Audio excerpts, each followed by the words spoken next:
फवाद चौधरी की news conference के बाद MPA मसूद मजीद के घर के सामने तहरीक इंसाफ के कारकुनों ने लोटे उठाकर एहतजाज किया और मुबैना हॉर्स ट्रेडिंग के खिलाफ लाहौर में भी तहरीक इंसाफ ने एहतजाजी मुजाहरा किया।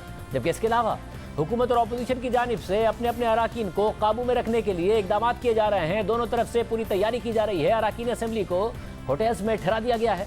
साथ ही अहम मुलाकातों का सिलसिला भी जारी है। गुज़िश्ता रोज़ आसिफ जरदारी ने चौधरी शुजात हुसैन से मुलाकात के बाद विक्ट्री का निशान बनाया था, जिसके बाद कयासराइयाँ जोर पकड़ गई थी। मगर आज चौधरी शुजात ने भी वाज़ेह कर दिया है कि पंजाब की वज़ारत आला के लिए उनके उम्मीदवार चौधरी परवेज़ इलाही ही हैं।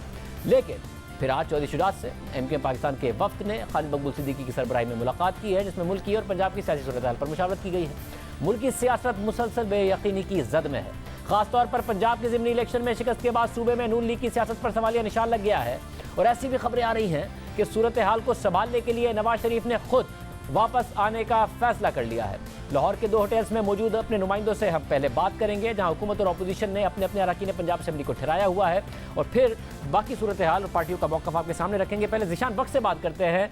तहरीक इंसाफ के अराकीन को किस तरीके से ठहराया गया है, कितनी तादाद है और कितना एतमाद है? ज़ीशान बख्श, मैं इस वक्त मौजूद हूँ लाहौर में मॉल रोड पर वाक़या एक होटल में, जहाँ पर तहरीक इंसाफ और पाकिस्तान मुस्लिम लीग के जो अरकान हैं वो ठहरे हुए हैं। गुज़िश्ता शब तकरीबन 100 के करीब अरकान थे, जिनको गुलबर्ग और लाहौर ही के एक और होटल में ठहराया गया था, लेकिन उस होटल की चूँकि कैपेसिटी कम थी, कल तक अरकान कम पहुँचे थे।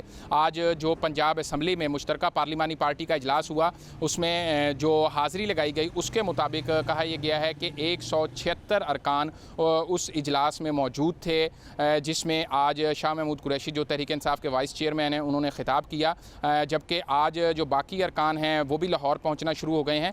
और कल दोपहर तक ये दावा किया जा रहा है कि तहरीक इंसाफ और मुस्लिम लीग काफ अपने तमाम तर अराकीन को असम्बली इजलास में उनका नंबर गेम पूरा करके उसके बाद इस होटल में यहाँ पर शिफ्ट करेगी लाहौर मॉल रोड में। मुमकिन तौर पर किसी भी किस्म की कार्रवाई से बचने के लिए मुस्लिम लीग काफ और तहरीक इंसाफ ने भी अब वही स्ट्रेटजी अपनाई है जो 16 अप्रैल के इलेक्शन में नून लीग ने अपनाई थी कि तमाम तर अरकान को एक होटल में इकट्ठा किया जाए और उसके बाद पता चलेगा कि कौन सा रुकन मिसिंग है या कौन सा रुकन मौजूद नहीं है। चेयरमैन तहरीक इंसाफ और साबिक वज़ीर आज़म इमरान खान कल खुद लाहौर पहुँचेंगे।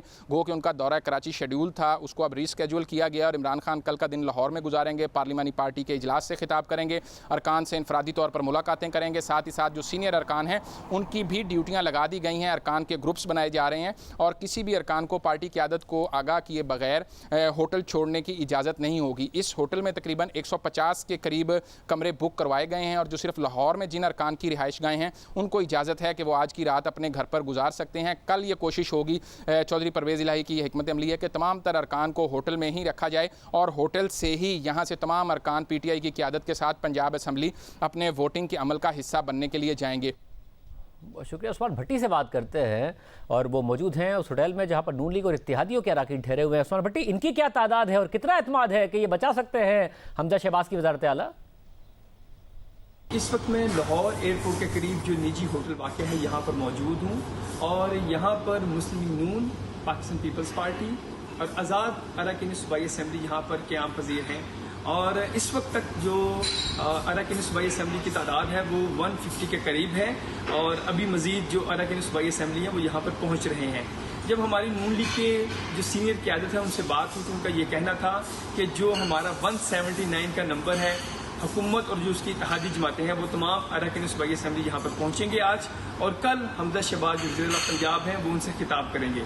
और जब हमारी इनसे बात हुई कि आपको कोई पैसों की ऑफ़र की जा रही है, तो अभी तक जो नाम सामने आया वो मौलाना इलियास चनियोटी साहब का सामने आया। जब हमारी उनसे गुफ्तगू हुई तो उनका ये कहना था कि 10 करोड़ की मुझे ऑफ़र की गई और 2 करोड़ रुपया जो है वो जो डील करवाने वाले थे उनको दिया जाना था, मगर मैंने वो डील जो है वो ठुकरा दी। कल तो एक मीटिंग होगी यहाँ पर, हमजा शहबाज साहब उसको वो चेयर करेंगे और परसों जो है ये वोट डालने के लिए सूबाई असम्बली जो पंजाब असम्बली है वहाँ पर जाएंगे बस इसके ज़रिए। और यहाँ पर जो मेंबर सूबाई असम्बली हैं, यहाँ पर जितने भी मेंबर सूबाई असम्बली पहुँच रहे हैं उनका नाम लिखा जा रहा है ताकि मालूम हो सके कि जो हुकूमत और उसको जो इत्तेहादी जमातें हैं उनके तमाम अरकान सूबाई असम्बली पहुँच रहे हैं ताकि इस चीज़ को चेक किया जा सके कोई भी सूबाई असम्बली का जो रुकन है वो यहाँ पर मिस ना हो। जी बहुत शुक्रिया। राय आपने सुनी है। हमने जो तहरीक इंसाफ के MPAs हैं जिन्होंने इल्ज़ाम लगाया, बयान हल्फी दिया है, उनसे भी रब्ता कर रहे हैं, मगर कोई प्रोग्राम में नहीं आ रहा है कि उनके इल्ज़ामात के क्या सबूत उनके पास मौजूद हैं।